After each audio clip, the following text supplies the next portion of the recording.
प्रिय विद्यार्थियों, आज हम बीए द्वितीय वर्ष के सेकंड पेपर में प्रयोजनमूलक हिंदी के अभिप्राय पर हम लोग बातचीत करेंगे। इस पर बातचीत करने से पहले हम भाषा पर बात करना चाहेंगे।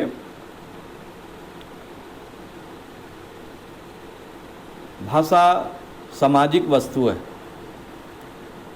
और उसके माध्यम से ही सभी सामाजिक व्यवहार संपन्न होते हैं।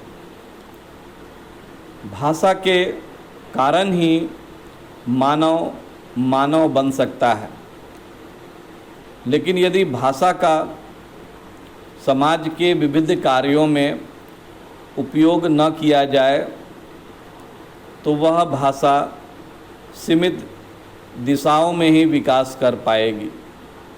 एक प्रकार से देखें हम तो भाषा अभिव्यक्ति का प्रमुख साधन है।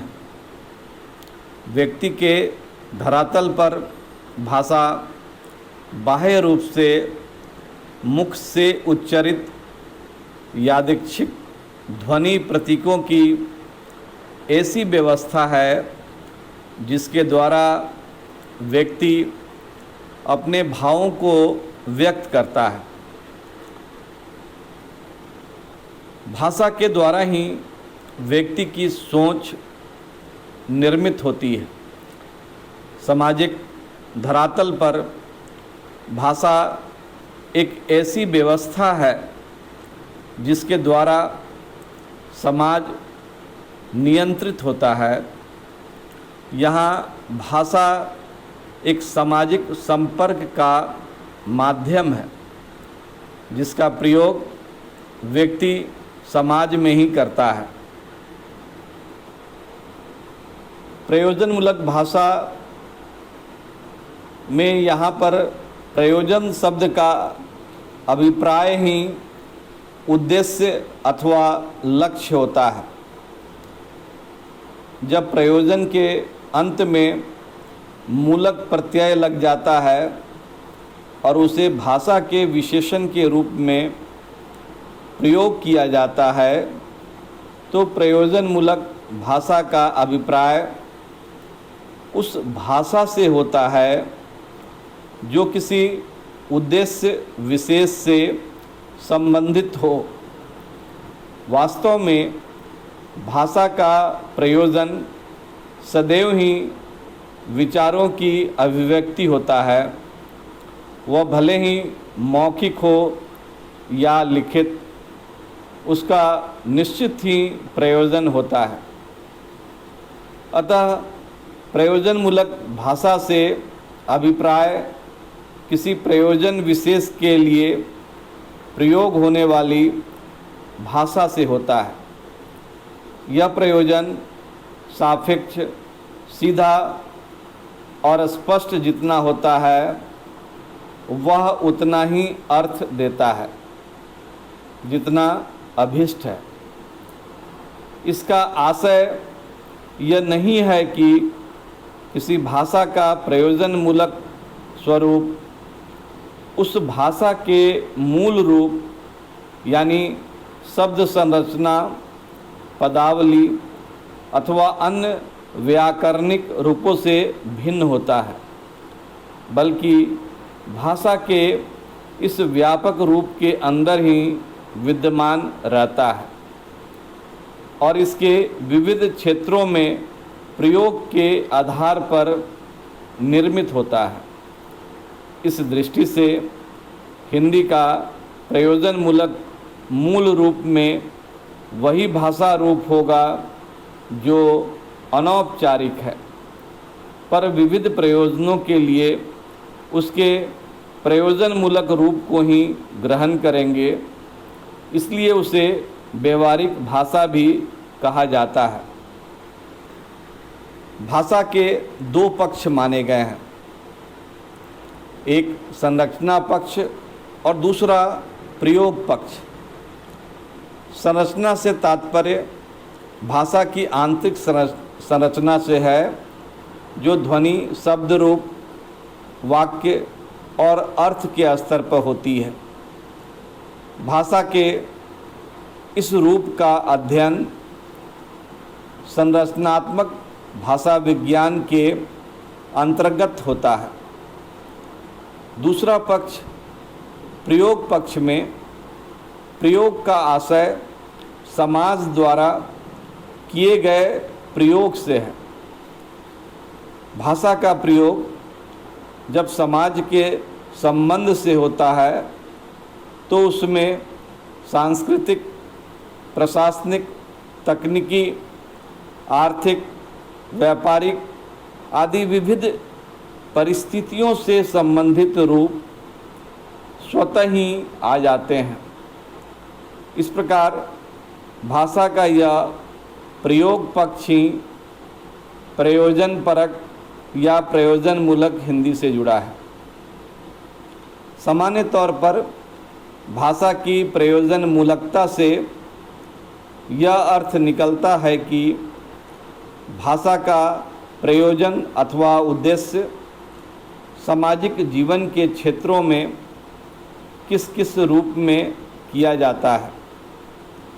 आमतौर पर भाषा का एक रूप तो वह है जो साहित्य सृजन एवं चिंतन कार्य में प्रयुक्त होता है। दूसरा रूप वह है जो सरकारी कार्यालयों, प्रशासनिक क्षेत्रों, न्यायालयों, वैज्ञानिक प्रयोगशालाओं, व्यापारिक क्षेत्रों, चिकित्सकीय क्षेत्रों और इंजीनियरिंग आदि में काम आता है। भाषा का सृजनात्मक रूप यदि साहित्यकारों के काम का है तो उसका प्रयोजन मूलक या व्यवहारिक रूप जीवन एवं समाज के विविध क्षेत्रों में काम आता है। हिंदी भाषा का भौगोलिक परिवृत्त या क्षेत्र काफ़ी विस्तृत है। धीरे धीरे हिंदी जनता जैसे जैसे धर्म, ज्योतिषी और साहित्य आदि विशिष्ट क्षेत्रों में अपनी भाषा का प्रयोग करती गई, इसके प्रयोजनमूलक विभिन्न नए नए रूप भी विकसित होते गए। मध्यकाल में प्रशासनिक, वस्त्र उद्योग, बढ़ईगिरी आदि कई दृष्टियों से हिंदी भाषी जनता की नई विशेषताएं बढ़ीं। अंग्रेजी शासन काल में यूरोपीय संपर्क से हमारा सामाजिक, प्रशासनिक और आर्थिक ढांचा काफ़ी बदला। देश की आज़ादी के पश्चात हिंदी भाषा के प्रयोग का क्षेत्र और भी अधिक बढ़ गए। पत्रकारिता के क्षेत्र में प्रयोजनमूलक हिंदी का कई रूपों में प्रयोग देखने को मिलता है। आज हम जिस समाज में रह रहे हैं वह काफ़ी बदला हुआ है और इस बदले हुए रूप के आधार पर ही व्यापार जगत, प्रशासनिक क्षेत्रों, संचार माध्यमों और शेयर बाजार में भी प्रयोजनमूलक हिंदी के कई रूप नित्य प्रति उभर कर सामने आ रहे हैं। उदाहरण के लिए शेयर बाजार के रूपों को देख सकते हैं। शेयरों में सुधार, सटोरियों की बिकवाली, चांदी में गिरावट, सोना उछला, चांदी लुढ़की आदि कितने ही प्रयोग नित्य प्रति दिखाई देते हैं जो हिंदी भाषा के प्रयोजनमूलक रूप को स्पष्ट करते हैं। प्रयोजनमूलक हिंदी का एक रूप बोलचाल की सामान्य हिंदी में देखने को मिलता है। डॉक्टर भोलानाथ तिवारी के अनुसार बोलचाल की सामान्य हिंदी कर्ता प्रधान है, किंतु कार्यालयी हिंदी में कर्ता का लोप कर दिया जाता है। वहाँ अधिकारी आम जनता को सूचित करते हैं कि स्थान पर आम जनता को सूचित किया जाता है। आप वहाँ नाला बनवा दें के स्थान पर वहाँ नाला बनवा दी जाए आदि। वस्तुतः वहाँ व्यक्ति शासन तंत्र का अंग है, अतः वह महत्वपूर्ण नहीं रह जाता है। ऐसे प्रयोगों की जड़ में कदाचित यही मनोविज्ञान है। फाइलों पर तुरंत, आवश्यक, अत्यंत आवश्यक, अति तुरंत आदि पूरे वाक्य का अर्थ देते हैं। जैसे यह पत्र अत्यंत आवश्यक है का अत्यंत आवश्यक आदि।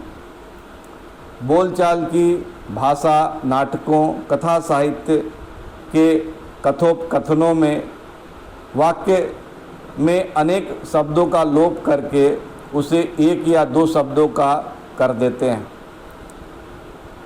प्रयोजनमूलक हिंदी के अंतर्गत कामकाजी हिंदी, हिंदी, कंप्यूटिंग, पत्रकारिता, मीडिया लेखन, अनुवाद और परिभाषिक शब्दावली आदि विषयों का समावेश स्वतः ही हो जाता है।